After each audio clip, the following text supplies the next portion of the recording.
चलिए, तो हम लोग आज स्टार्ट करने वाले हैं 2025 के सीबीएसई के सैंपल पेपर्स और जो इंपॉर्टेंट क्वेश्चन है उसके बारे में हम लोग, ठीक है। तो उसके रिगार्डिंग जो भी इंपॉर्टेंट क्वेश्चंस है जो 2025 में पूछे जाएंगे, पहले उसको हम डिस्कस कर देते हैं। तो डिस्कशन में हम क्या बताए थे आपको कि ऑब्जेक्टिव क्वेश्चन जो रहेगा टोटल 20 मार्क्स का ऑब्जेक्टिव क्वेश्चन रहेगा, ठीक है, जिसमें कितने कितने मार्क्स का रहेगा बताइए। जिसमें से 18 मार्क्स का क्या रहेगा, एमसीक्यू रहेगा, और 2 मार्क्स का क्या रहेगा, केस बेस्ड स्टडी रहेगा। टोटल एमसीक्यू आपका 20 मार्क्स का हो जाएगा, ठीक है। 2 मार्क्स का कितना क्वेश्चन रहेगा, 2 मार्क्स का कितना क्वेश्चन रहेगा, 5। तो 5 क्वेश्चन रहेगा 2 मार्क्स का, ठीक है। 5 क्वेश्चन रहेंगे 2 मार्क्स की, यानी कि 10 मार्क्स टोटल यहां पर मिलने वाले हैं, जो वेरी शॉर्ट रहेंगे, वेरी शॉर्ट आंसर राइटिंग रहेंगे, ठीक है। उसके बाद क्या है, तो 3 मार्क्स का कितना क्वेश्चन रहेगा, 6 क्वेश्चन रहेगा, ठीक है। 3 मार्क्स का 6 क्वेश्चन रहेगा, टोटल मार्क्स कितना होगा, 18 मार्क्स का 3 मार्क्स, 3 मार्क्स का 18 मार्क्स का क्वेश्चन रहेगा, ठीक है। फिर इसके बाद आता है 4 मार्क्स, ठीक है। 4 मार्क्स का कितना क्वेश्चन रहेगा, तो 5 क्वेश्चन रहेगा 4 मार्क्स का, टोटल मार्क्स कितना रहेगा, 20 मार्क्स, ठीक है। और 3 क्वेश्चन रहेगा, ठीक है, 4 मार्क्स का, तो 3 क्वेश्चन 4 मार्क्स यानी कि 12 मार्क्स आपका केस बेस्ड। और ये जो 4 मार्क्स है ये ज्यादातर आपका क्या रहेगा, केस बेस्ड रहता है ना, केस बेस्ड क्वेश्चन रहता है। और टोटल 12 मार्क्स का 4 मार्क्स का क्वेश्चन 12 मार्क्स का आता है ना। तो 12 मार्क्स का 4 क्वेश्चन, 5 मार्क्स 4 मार्क्स का 5 क्वेश्चन 20 मार्क्स हो गया, ठीक है। तो इस तरह से हमारा टोटल 80 क्वेश्चन आप लोग का बनेगा। मे भी हमको लगता है 5 मार्क्स का, ठीक है। तो इस तरह से हम लोग क्या करेंगे, क्वेश्चंस को बनाएंगे। तो क्वेश्चन जो है बेसिकली आप लोग का इसी पैटर्न में रहेगा, है ना। यहां पर उल्टा लिख दिए हो जी आप, 5 क्वेश्चन रहेगा 4 मार्क्स का, है ना। तो 5 क्वेश्चन रहेगा 4 मार्क्स का, तब 20 मार्क्स का क्वेश्चन हो गया, 5 4 जा 20, ठीक है। और 3 केस बेस्ड रहेगा जो 4 मार्क्स का रहेगा, यानी कि 12 मार्क्स का, 4 मार्क्स का 12। अल्टरनेट आपको दिया जाएगा और के फॉर्म में जो क्वेश्चंस रहते हैं ना, तो और के फॉर्म में अल्टरनेट आपके पास रहेगा, ठीक है। तो हम लोग स्टार्ट करते हैं क्वेश्चंस वगैरह जो अभी 2025 के बोर्ड्स ऑफ पॉइंट से काफी इंपॉर्टेंट है, इंक्लूडिंग सैंपल पेपर से भी कुछ क्वेश्चंस लिए गए हैं, है ना, 2025 के हिसाब से। तो उसको आज हम लोग डिस्कस करेंगे, ठीक है। तो अब क्वेश्चन क्या बोल रहा है, the graph of the quadratic polynomials. Quadratic polynomials सब बता दिए हैं आपको। अभी आपका क्योंकि अब ज्यादा टाइम बचा नहीं है बोर्ड्स के लिए, ठीक है। तो बोर्ड्स के लिए ज्यादा टाइम बचा नहीं है, तो कोशिश करेंगे कि जो क्रैश कोर्स चल रहा है इसको प्रॉपर अपने तरीके से बनाते जाएंगे, ठीक है। तो क्या दिया हुआ है, the graph of the quadratic polynomial, जिसमें हमको पीएक्स का वैल्यू निकालने बोला है। तो अब देखिए हम लोग अब जो क्वाड्रेंट पढ़े थे, तो क्वाड्रेंट में पढ़े थे कि एक्स का वैल्यू जब भी हमको निकालना रहता है तो उसमें वाई का वैल्यू ऑटोमेटिक क्या रहता है, 0। क्योंकि जब भी एक्स एक्सिस पे जब भी कोई वैल्यू निकालते हैं तो उसमें वाई का वैल्यू ऑटोमेटिक क्या रहता है, 0। तो इसका शॉर्ट ट्रिक क्या है, क्योंकि एक नंबर का क्वेश्चन, इसमें दिमाग नहीं लगाना है, डायरेक्ट क्या बोल रखा है, तो बोल रखा है कि हमको पीएक्स का वैल्यू बताना है। अब पीएक्स का वैल्यू बताना है जिसमें ये पॉइंट -6,0 होगा और यहाँ भी 0 होगा, सीधे सही कर लीजिएगा, ठीक है। पीएक्स का वैल्यू निकालना है जैसे -6,0, तो हमको पीएक्स पे वैल्यू निकालना है, तो वाई का वैल्यू क्या हो जाएगा, ऐसे ही 0 हो जाएगा, ठीक है। तो वाई का वैल्यू ऐसे ही 0 होगा। किसमें किसमें वाई का वैल्यू आपका 0 आ रहा है, तो यहाँ -6,0, इसमें एक पहला वाला क्या किसको रिप्रेजेंट करता है, एक्स को, दूसरा वाला किसको रिप्रेजेंट करता है, वाई को, है ना। तो ये पहला वाला एक्स को रिप्रेजेंट करता है, दूसरा वाला वाई को रिप्रेजेंट करता है। तो एक्स का वैल्यू है -6 और वाई का वैल्यू 0। हमको निकालना किस पे है, एक्स क्वाड्रेंट, एक्स लाइन पे, एक्स एक्सिस पे निकालना है ना। तो एक्स एक्सिस पे निकालना है वैल्यू, तो वाई का वैल्यू क्या रहेगा, 0। फॉर एग्जांपल समझिए इस पॉइंट पे वो कहीं वैल्यू निकालना है, ये एक्स होता है और ये एक्स डैश होता है, ये वाई होता है, ये वाई डैश होता है। तो हमको इस एक्सिस पे या इस एक्सिस पे कोई वैल्यू निकालना रहेगा, तो वाई का वैल्यू तो 0 ही रहेगा। तो एक्स एक्सिस पे निकालने बोला है, तो वाई का वैल्यू हम क्या ले लेंगे, 0। अब देखो तो किसमें किसमें वाई का वैल्यू 0 है, इसमें क्या वाई का वैल्यू 0 है, क्या है, -30, तो ये नहीं होगा। इसमें वाई का वैल्यू -30, ये भी नहीं होगा। बचा कौन कौन सा, -6,0 और एक 6,0। क्या बचा, -6,0 और एक बचा 6,0, जिसमें वाई का वैल्यू क्या है, 0। तो वाई का वैल्यू 0 है, तो एक्स का वैल्यू क्या हो जाएगा, -6 और 6। क्या हो जाएगा एक्स का वैल्यू, -6,6। देखो ये भी एक्स का वैल्यू है, ये वाई का वैल्यू, ये एक्स का वैल्यू, वाई का वैल्यू, और वाई का वैल्यू हमको क्या है, 0, क्योंकि निकालने किसने बोला है, एक्स एक्सिस पे, है ना। तो एक्स एक्सिस पे निकालेंगे तो वाई का वैल्यू ऑटोमेटिक 0 रहेगा। देखिए तो ऑप्शन नंबर कौन सा सही है, -6,6। ऑप्शन नंबर डी क्या है, ऑप्शन नंबर डी आपका सही है, ठीक है। ये ऑप्शन है -6,6 का, ठीक है। तो डाउट इसमें, चलिए तो पहला का ऑप्शन का आंसर क्या हो जाएगा, -6,6। अब आते हैं सेकंड नंबर क्वेश्चन में क्या बोल रखा है, द वैल्यू ऑफ के for which the system of equation 3x minus के वाई इज इक्वल टू 7 है ना, उसके बाद 6x plus 10y is equal to 3। अब बोल रखा है ये है क्या, इनकंसिस्टेंट। इनकंसिस्टेंट, कंसिस्टेंट, ये सब पैरेलल लाइंस ये लोग आप लोग पढ़े हुए हैं है ना, इंटरसेक्टिंग लाइन ये क्वेश्चन आता है ना। तो इनकंसिस्टेंट कब होता है, इनकंसिस्टेंट तब होता है जब a1 बाय a2 बराबर b1 by b2 is not equal to होता है c1 बाय c2 है ना। तो ऐसे कंडीशन हम लोग क्या बोलते हैं, ये क्या है, इनकंसिस्टेंट। याद रखिए, लिख लीजिएगा आप, ठीक है, ये इंपॉर्टेंट है। कंसिस्टेंट, इनकंसिस्टेंट ये सब एग्जाम में आता है, ठीक है, एक नंबर में। तो यहाँ क्वेश्चन में हमारा क्या बोल रखा है कि ये जो दो इक्वेशन आपको दिए हुए हैं ये है क्या, इनकंसिस्टेंट। मतलब फॉर्मूला कौन सा लगेगा, ये वाला। इनकंसिस्टेंट का फॉर्मूला ये होता है। और हमको क्या चीज का वैल्यू निकालने बोला है, के का वैल्यू, ठीक है। तो के का वैल्यू निकालना है तो पहले देखिए मेरे पास इक्वेशन कौन कौन सा दिया हुआ है, 3x माइनस क्या क्या है, 3x माइनस के वाई इज इक्वल टू 7, और दूसरा इक्वेशन क्या है 6x 10y is equal to 3। ये दो इक्वेशन है ना। देखिए दो इक्वेशन में ऊपर वाले को बोलते हैं a1, फर्स्ट वाले क्या बोलते हैं a1, सेकंड वाले को बोलते हैं b1, ठीक है, और इसको बोलते हैं c1। क्या बोलते हैं c1, इसको बोलते हैं a2, इसको बोलते हैं b2, और इसको बोलते हैं c2 है ना। तो अब हमको k का वैल्यू निकालना है ना। तो k का वैल्यू निकालने के लिए देखिए तो हमको इनकंसिस्टेंट का फॉर्मूला दिया हुआ है, a1 बाय a2 बराबर क्या है, b1 बाय b2। a1 कितना है यहाँ पर देखिए तो, a1 कितना है 3x, x का कोफिशिएंट को बोलते हैं ना।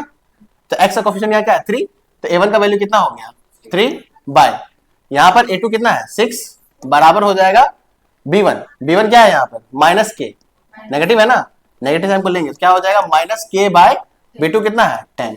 बस इसे वो के का वैल्यू मिल जाएगा। इज इक्वल टू जब भी रहता है क्या करते हैं, क्रॉस मल्टीप्लाई करते हैं। 10 3 से क्या हो जाएगा 30, और डिवाइडेड में 6 यही रहेगा, इज इक्वल टू क्या बचेगा माइनस के, काटिए 6 से 30 5 बार में कटेगा। तो के का वैल्यू, अब देखिए माइनस साइन है उधर ऑटोमेटिक भेज दीजिए, ठीक है। तो -5 हो जाएगा किसका वैल्यू, के का वैल्यू। के का वैल्यू क्या आ जाएगा -5। -5 कौन सा ऑप्शन में है, बी। तो ऑप्शन नंबर बी आपका क्या हो जाएगा, करेक्ट हो जाएगा, ठीक है। ऑप्शन नंबर बी आपका करेक्ट हो जाएगा। इसमें कोई डाउट, समझ में आ गया। तो जब भी क्वेश्चन इनकंसिस्टेंट रहेगा, देखिए कंसिस्टेंट, इनकंसिस्टेंट और पैरेलल ये तीन तरह के होते हैं है ना। तो तीनों का रूल याद रखिएगा। यूनिक सॉल्यूशन जब भी होगा, तो यूनिक सॉल्यूशन जब भी होगा तो यूनिक सॉल्यूशन में आपका a1 बाय a2 है ना इज नॉट इक्वल टू क्या हो जाएगा b1 बाय b2, ठीक है। यूनिक सॉल्यूशन में याद रखिएगा कि a1 by a2 is not equal to क्या होगा,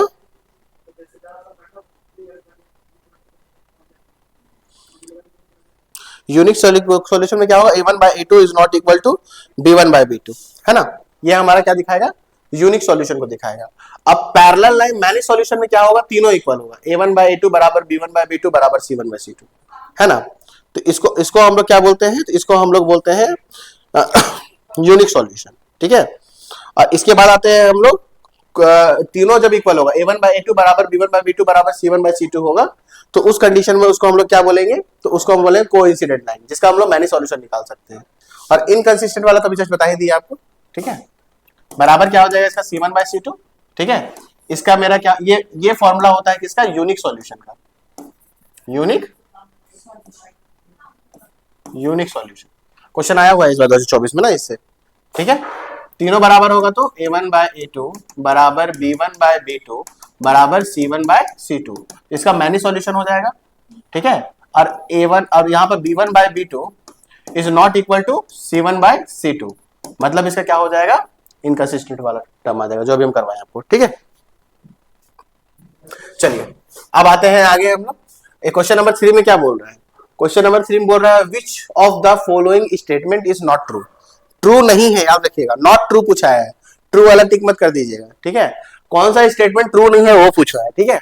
तो सबसे पहले बोल रहा है the number of seconds can be drawn at any point of the circle, ठीक है। सर्कल, सेकेंड समझते हैं क्या होता है, सेकेंड समझते हैं क्या होता है,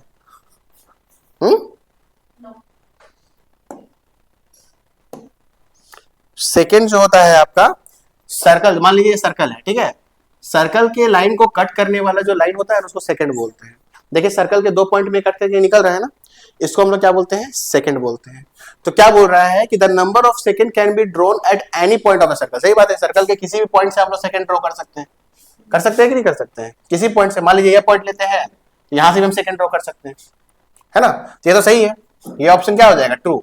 लेकिन क्वेश्चन में क्या बोल रहा है, नॉट ट्रू पूछा है, मतलब ये तो ट्रू है ना?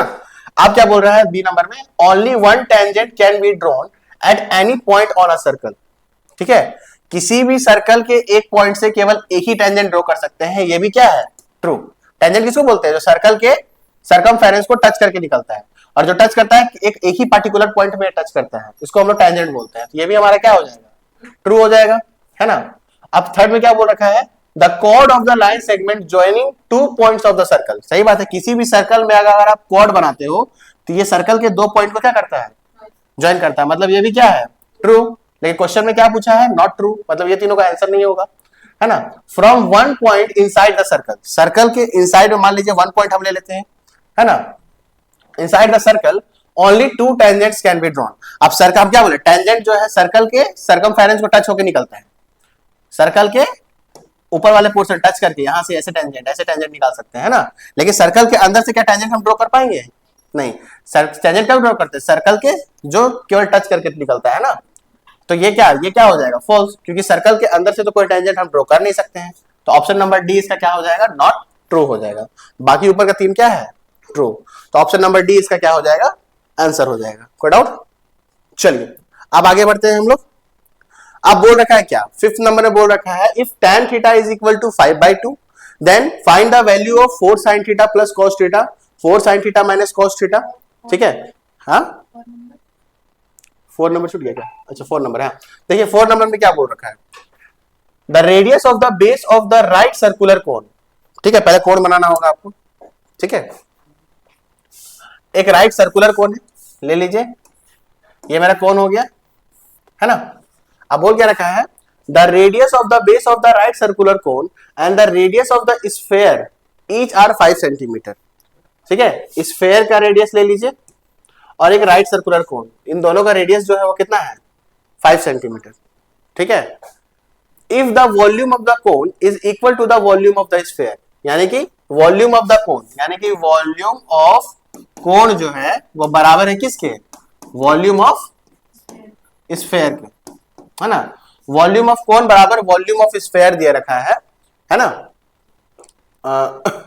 Volume of sphere, then the height of the cone is, हमको हाइट निकालना है ये वाला, है ना? हमको क्या निकालना है, हाइट ऑफ द कोन निकालना है। तो वॉल्यूम ऑफ द कोन का फॉर्मूला आपको पता है क्या होता है, कोन का वॉल्यूम, आगे मेंसुरेशन का पॉइंट ना याद रखना है इसीलिए। ठीक है, कोन का अगर वॉल्यूम की बात करें तो वॉल्यूम ऑफ कोन का फॉर्मूला होता है 1/3 पाई आर स्क्वायर एच। ठीक है, और स्फेयर पूरी तरह से क्या है, स्फेयर है ना, स्फेयर का वॉल्यूम होता है 4/3 पाई आर क्यूब, है ना? 4/3 पाई आर क्यूब, और वॉल्यूम ऑफ कोन क्या होता है 1/3 पाई आर स्क्वायर एच। यही एच का वैल्यू निकालना है आपको, है ना बाबू? यही वाला एच का वैल्यू निकालना है। कैसे निकालेंगे, देखिए ये पाई से ये पाई कैंसिल होगा, ये आर स्क्वायर से आर क्यूब में आर का पावर 2 कैंसिल हो जाएगा, केवल एक ही आर बचेगा ना। देखिए आर क्यूब को हम क्या लिख सकते हैं यहाँ पर, ये जो 4/3 पाई आर क्यूब में आर स्क्वायर इंटू आर लिख सकते हैं नहीं, आर का क्यूब को, तो ये आर स्क्वायर से ये आर स्क्वायर कैंसिल हो जाएगा, है ना? नीचे वाला 3 से नीचे वाला 3 कैंसिल हो जाएगा, है ना? तो बचेगा क्या, केवल एच बचेगा, और एच इज इक्वल टू कितना बचेगा मेरा, 4 बचा हुआ है और आर बचा हुआ है ना? तो एच इज इक्वल टू कितना बच गया, 4r, है ना? और आर का वैल्यू हमको क्वेश्चन में कितना दे रखा है, 5 सेंटीमीटर। तो 5 से मल्टीप्लाई कीजिए तो 4 × 5, आंसर कितना आ गया, 20। यानी कि कोन का जो हाइट है वो कितना सेंटीमीटर है, 20 सेंटीमीटर। कौन सा ऑप्शन है, ऑप्शन नंबर बी।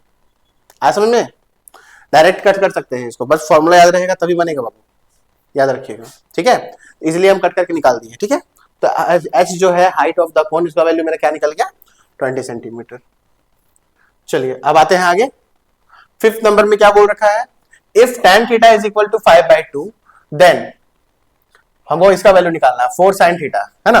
इसको दो तरीके से निकल सकते हैं, या तो sin थीटा को आप tan थीटा में कन्वर्ट कर दो, नहीं तो पंडित बद्री प्रसाद हर हर बोल, याद है कि नहीं है, स्टार्टिंग में ही आप लोग करे हैं। ठीक है, क्रैश क्रैश सेवा हुई है ना। तो जो ये में है कि पूरा साल जो आप लोग पढ़े हुए हैं उसका आपको निचोड़ यहाँ पढ़ना है ना। तो क्या था, पंडित बद्री प्रसाद हर हर बोले। तो tan थीटा क्या, साइन कॉस tan, यानी कि p बाई बी था क्या, tan थीटा का फॉर्मूला है ना। तो देखिए tan थीटा का हमको वैल्यू क्या दिखा है, 5/2, यानी कि p बाई बी का वैल्यू हमको क्या दे रखा है, 5/2, यानी कि परपेंडिकुलर का वैल्यू कितना है 5 और बेस का वैल्यू कितना है 2। तो एक ट्रायंगल बनाइए, हाइपोटेन्यूज भी निकालना है ना। तो एक ट्रायंगल बनाइए, ये हो गया A, ये हो गया B, ये हो गया C, है 90 डिग्री। ये परपेंडिकुलर का वैल्यू दे रखा है हमको 5 और बेस का वैल्यू कितना रखा है 2। ठीक है, हाइपोटेन्यूज निकालना है AC। तो क्या होता है, हाइपोटेन्यूज का square is equal to h square plus P B square होता है कि नहीं होता है। तो डायरेक्ट लिख देते हैं ना, उतना AC BC करेंगे तो ये बेसिक्स है ना। तो ये मान लीजिए h, तो h square is equal to क्या हो जाएगा p, p का मतलब क्या, 5 का स्क्वायर कितना हो जाएगा 25 और प्लस b का स्क्वायर यानी कि 2 का स्क्वायर, बेस यही है ना। तो b का स्क्वायर 2 का स्क्वायर, तो h square is equal to कितना हो जाएगा 25 प्लस 2 का स्क्वायर कितना हो जाएगा 4, है ना। तो h इज इक्वल टू क्या हो जाएगा अंडर रूट 29, कितना आ गया इधर का वैल्यू अंडर रूट 29 आ गया। चलिए अब इधर हम सॉल्व करते हैं। अब वो निकालना किसका वैल्यू है, तो मेरे को निकालना है, मेरे को वैल्यू निकालना किसका है, तो मेरे को निकालना है 4 sin theta plus cos theta. निकाल लिखिए किसका वैल्यू है 4 sin theta plus cos theta by 4 sin theta minus cos theta, 4 sin theta minus cos theta. 4 sin theta, sin theta का फॉर्मूला क्या है, perpendicular upon hypotenuse p by h। तो देखिए 4 इंटू थीटा, sin थीटा का value p by h, p क्या है 5, hypotenuse क्या है अंडर रूट 29, है ना। तो 5 बाय क्या हो जाएगा under root 29 plus cos theta, cos theta का फॉर्मूला क्या होता है बेस अपॉन हाइपोटेन्यूज, बेस क्या है 2, हाइपोटेन्यूज कितना है अंडर रूट 29, तो क्या हो जाएगा 2 अपॉन अंडर रूट 29 डिवाइडेड में, फिर यहां पर है 4 sin थीटा, फिर आगे क्या है 4 sin theta minus cos theta. 4 sin theta का यही होगा 5 by under root 29 plus cos theta का भी यही होगा 2 बाय अंडर रूट 29। एलसीएम लीजिए 20 बटा कितना हो जाएगा अंडर रूट 29 आएगा ना। एक काम की डायरेक्ट हम बना रहे हैं ना, डायरेक्ट बनाते हैं, ऊपर वाले में क्या आएगा रूट 29 आएगा एलसीएम, तो 5 4 20 प्लस 2 होगा यानी कि 22 डिवाइडेड में ये भी क्या हो जाएगा 20 प्लस 2, है ना। इसका भी क्या हो जाएगा एलसीएम रूट 29 और 5 4 20 प्लस 2, ये भी कितना सॉरी माइनस है ना, ये हमारा क्या है माइनस है। तो 20 माइनस 2 कितना हो जाएगा 18।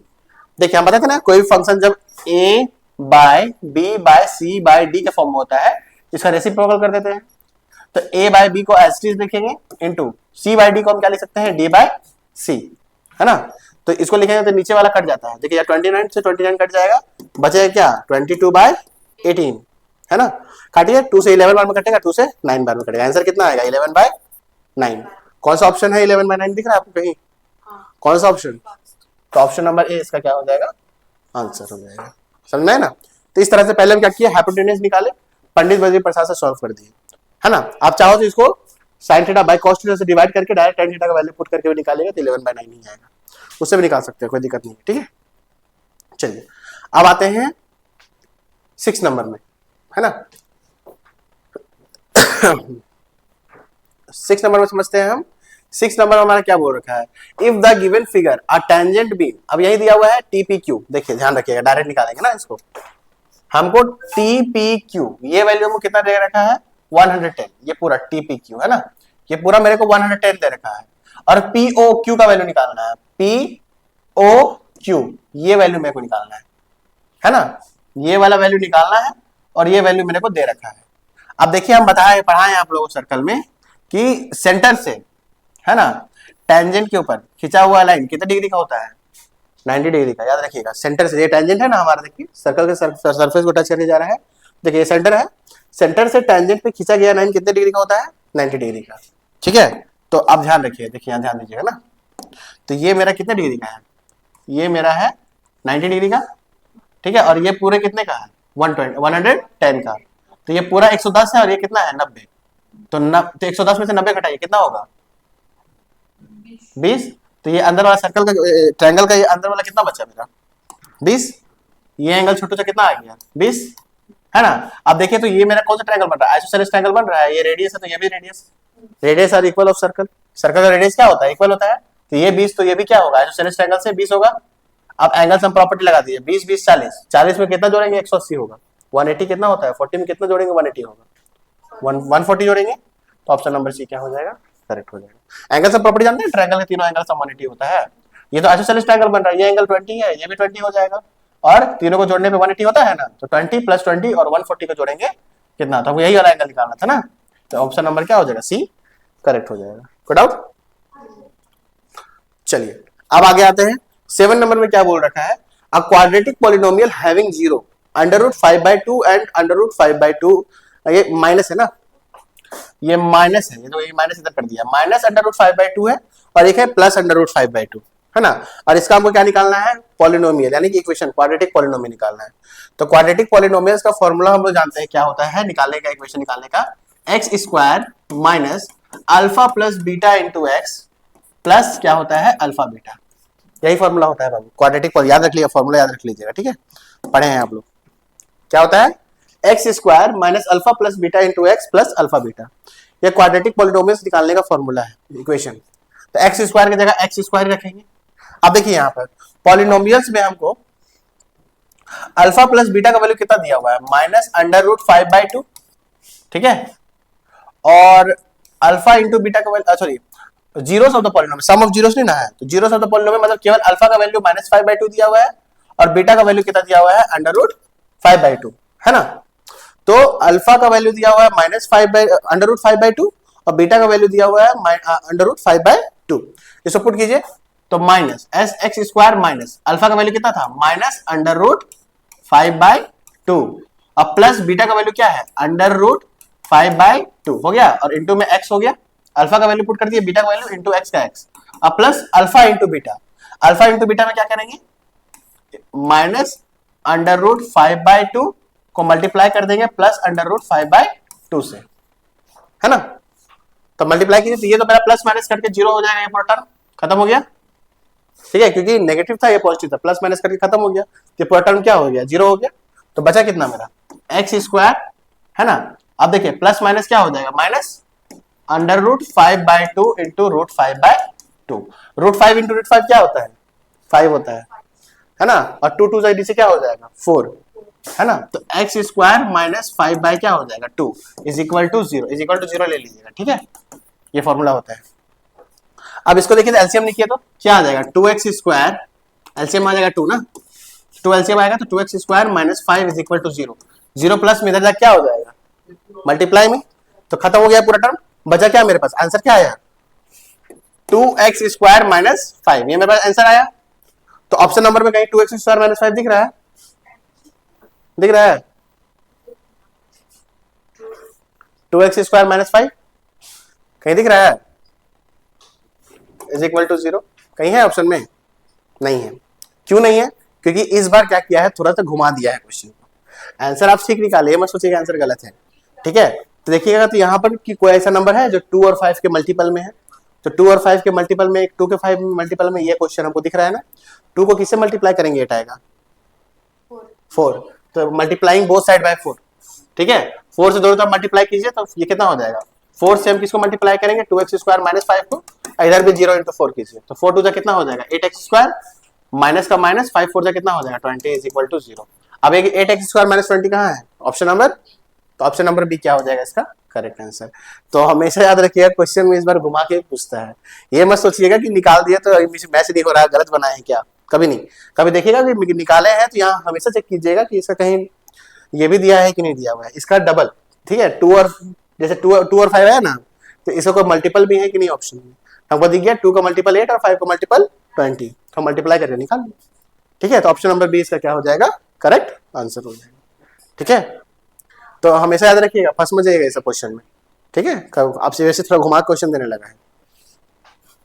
चलिए अब आते हैं ऑप्शन नंबर 8 में, है ना, तो क्वेश्चन नंबर 8 में क्या बोल रहा है, क्वेश्चन नंबर 8 में आपका बोल रखा है, क्या बोल रखा है, consider the frequency distribution 45 observation, और 45 ऑब्जर्वेशन का हमको मीडियन क्लास ढूंढना है।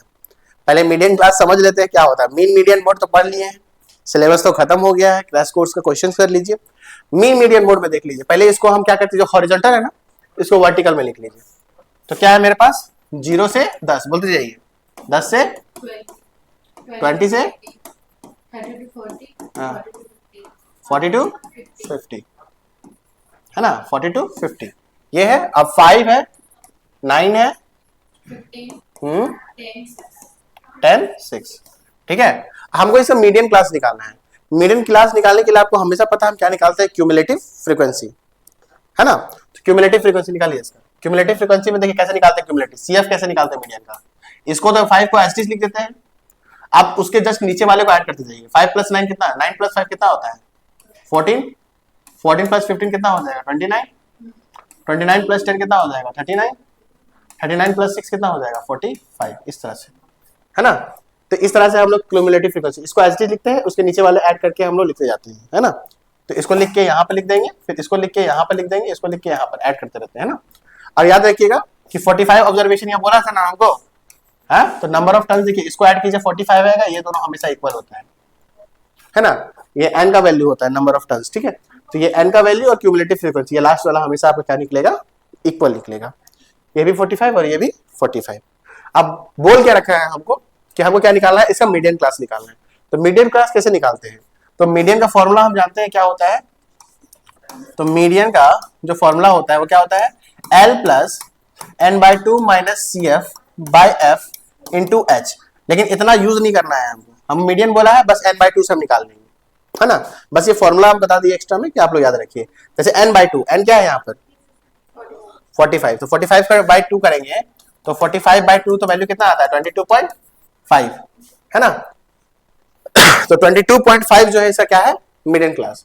तो 22.5 देखिए तो किसके बीच में आएगा, क्यूमुलेटिव फ्रीक्वेंसी देखिए 22.5 देखिए 14 से 29 के बीच में आएगा कि नहीं आएगा, हाँ। तो उसका जो नीचे वाला जो वैल्यू होगा 22.5 है ना।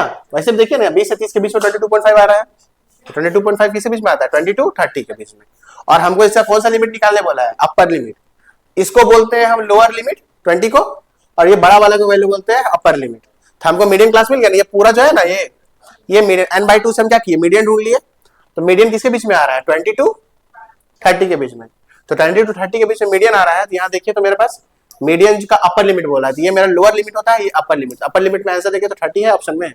कौन सा ऑप्शन नंबर सही हो जाएगा, ऑप्शन नंबर सी, ठीक है। 30 इसका क्या होगा करेक्ट आंसर होगा, ठीक है।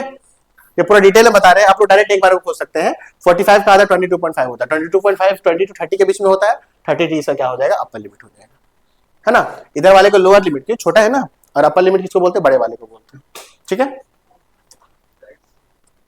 तो आगे बढ़े, आगे क्या बोल रखा है देखिए, O is the point of intersection of two chords, ठीक है। देखिए ये एक कॉर्ड है हमारा AD और एक कॉर्ड क्या है BC है ना। अब बोल रहा है AD और BC को O जो है क्या कर रहा है सेंटर में इंटरसेक्ट कर रहा है, ठीक है। अब बोल क्या रखा क्वेश्चन में हमको AB और CD ऑफ द सर्कल। अब बोल रखा है BOC का वैल्यू हमको कितना रखा है 80। BOC ये मेरे को वैल्यू कितना दे रखा है 80 है ना। अच्छे से लिख देते हैं, ये वैल्यू मेरे को दे रखा है 80 है ना। और बोल क्या रखा है BOC का वैल्यू 80 दे रखा है, और हमको और OA = OD, ये साइड इक्वल दे रखा है ना। और ODA हमको देन ODA ये वाला एंगल एंड OBC तो ODA और OBC क्या है वो निकालने बोला है ना।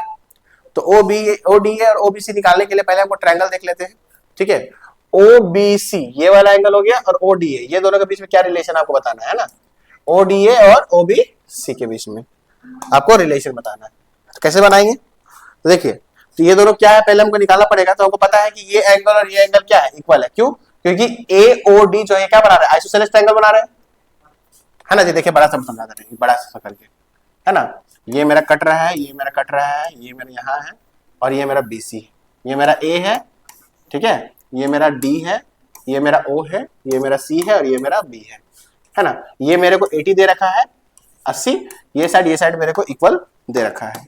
तो देखिए ये साइड इक्वल है, तो आइसोसेलेस ट्रायंगल में पढ़ा है ना कि दो साइड अगर इक्वल होता है तो दो एंगल भी क्या होता है, इक्वल होता है। तो इसका ये साइड इक्वल है, तो ये एंगल और ये एंगल भी क्या होगा, इक्वल होगा, होगा ना। तो ये एंगल इक्वल होगा, मतलब ए ओ डी ए जो है वो बराबर होगा ओ ए डी के, है ना। ये एंगल और ये एंगल क्या होगा, इसका इक्वल होगा, ठीक है। अब लेकिन हमको बोल रखा है कि बताओ ये एंगल और ये एंगल भी बराबर होगा, ठीक है। तो कैसे बराबर होगा, क्या करेंगे, ए से लेके सी को ज्वाइन कर दीजिए। क्या किए हम, ए से लेके सी को ज्वाइन कर दिए।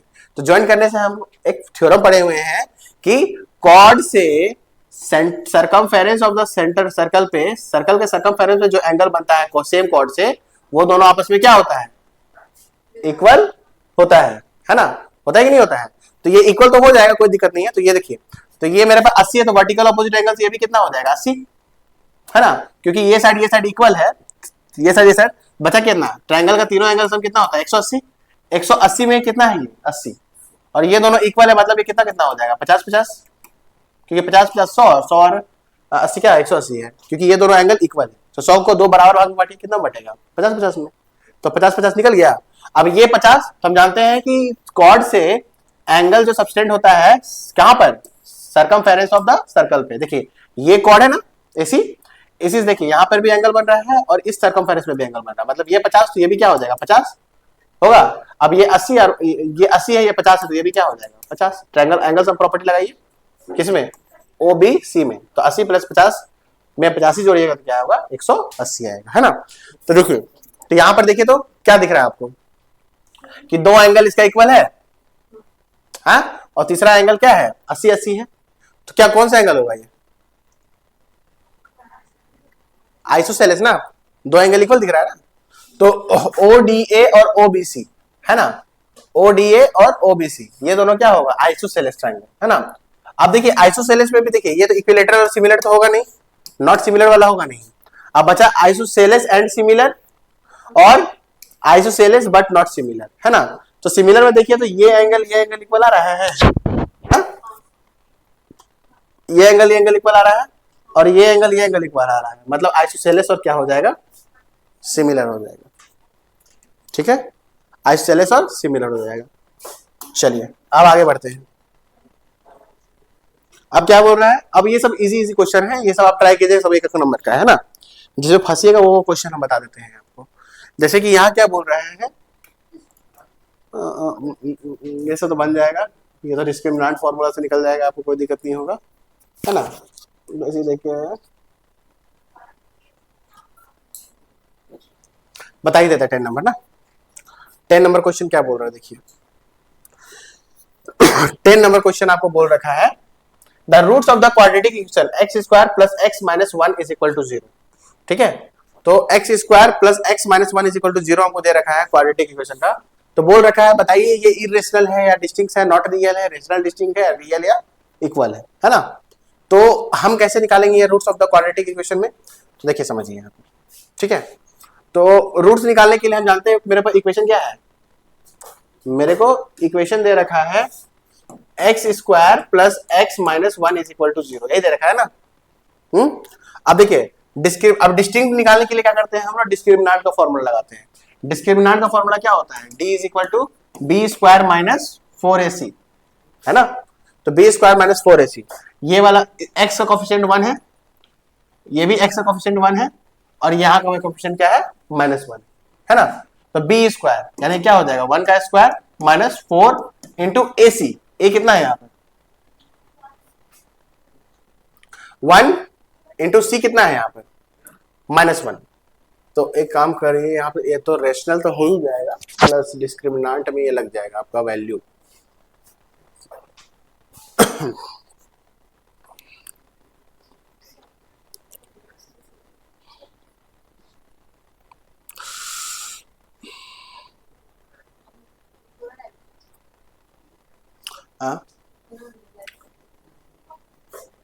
देखते हैं जहां तक जाएगा वहां तक लेंगे, ठीक है। 4a का वैल्यू कितना है, 1, और c का वैल्यू कितना है, -1, ठीक है। तो यहाँ पुट कीजिए तो 1 का स्क्वायर तो 1 ही रहेगा, अब मेरे को माइनस से क्या हो जाएगा, प्लस, और 4 ये 4 रहेगा, है ना। देखिए सबको मल्टीप्लाई करने पे -4 आएगा ना, तो माइनस क्या हो जाएगा, प्लस हो जाएगा। तो 4 और 1 कितना हो जाएगा, 5। तो देखिए, तो डिस्टिंक्ट निकालने के लिए क्या है, ये जो वैल्यू आया डिस्क्रिमिनेंट का वो क्या है, 0 से बड़ा है ना। तो अगर वैल्यू 0 से बड़ा होगा मतलब ये क्या है, डिस्टिंक्ट है। क्या है, 0 से छोटा होता तो डिस्टिंक्ट नहीं होता। ठीक है, तो ये क्या है, डिस्टिंक्ट। ठीक है, डिस्टिंक्ट है ये तो आपको पता चल गया कि वैल्यू क्या है, 0 से बड़ा आया। तो आपको डी का वैल्यू मिल गया, डी का वैल्यू मिल गया ना। अब ये इरेशनल है कि रेशनल, इसको पता लगाने के लिए क्या करना पड़ेगा, फॉर्मूला होता है minus B plus minus under root D by 2a। Minus B, B के वैल्यू कितना है यहाँ पर, 1 है, -1 plus minus under root D, D का वैल्यू कितना है वहां पर 5 निकाले हैं, और बाय में 2 इंटू क्या हो जाएगा 1, तो -1 प्लस माइनस अंडर रूट 5/2।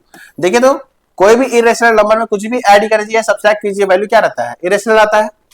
मतलब इससे मुझे क्या पता चल गया, ये क्या है, इरेशनल, यानी कि जो वैल्यू है वो इरेशनल है और क्या है, डिस्टिंक्ट। यानी कि ऑप्शन नंबर क्या हो जाएगा, ए इसका सही हो जाएगा। ठीक है, तो ये मेरा 10 नंबर। ठीक है, तो आगे का क्वेश्चन हम लोग धीरे धीरे पार्ट बाय पार्ट में जोड़ेंगे। ठीक है, ये 10 नंबर तक क्वेश्चन हम लोग आज करते हैं। ठीक है, चलिए।